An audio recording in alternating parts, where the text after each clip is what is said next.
Mo, did the baseball writers get it right?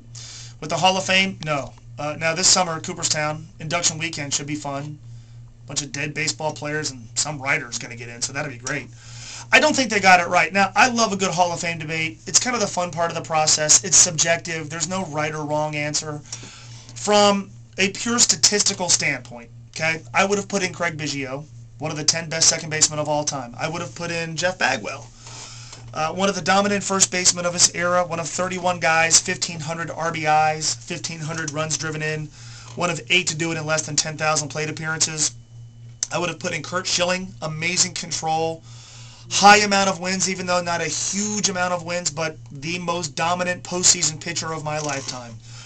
I would have put in Barry Bonds and Roger Clemens. I would have put in Mike Piazza. The Piazza thing and the Bagwell thing, those are egregious snubs for me because the link to those guys in PEDs is a shaky one.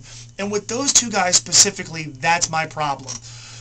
Barry Bonds and Roger Clemens, there's more than circumstantial evidence that those guys cheated. Now, that's an opinion thing. You might not care about steroids. I tend not to. I tend to think you have to tell the history of an era. You can't tell that history without Bonds and Clemens, and I think those guys were great without steroids. And so I would put them in, but I get keeping them out. I get the statement you make by keeping them out. Piazza is the best offensive catcher of all time.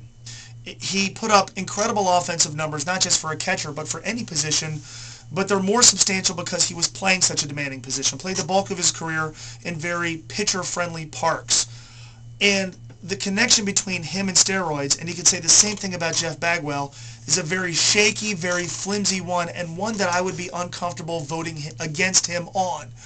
And I think that's awfully dangerous, and I think, quite frankly, it's wrong. And a lot of these writers, I think, are making statements about players when it's really hard to do so. I think you have to go a little bit more based on fact and less based on rumor, and I think with those two players specifically, that's what happened. I think to exclude those guys, and I've never been a big believer in a player as a first ballot Hall of Famer or not. I think you're a Hall of Famer. Bagwell didn't get in last year.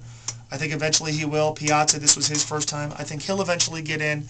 But I don't like the fact that a vote against those guys was based on something that is really hard to prove was actually there. Tweet me your thoughts at MoEgger1530. You can shoot me an email as well, mo@ESPN1530.com.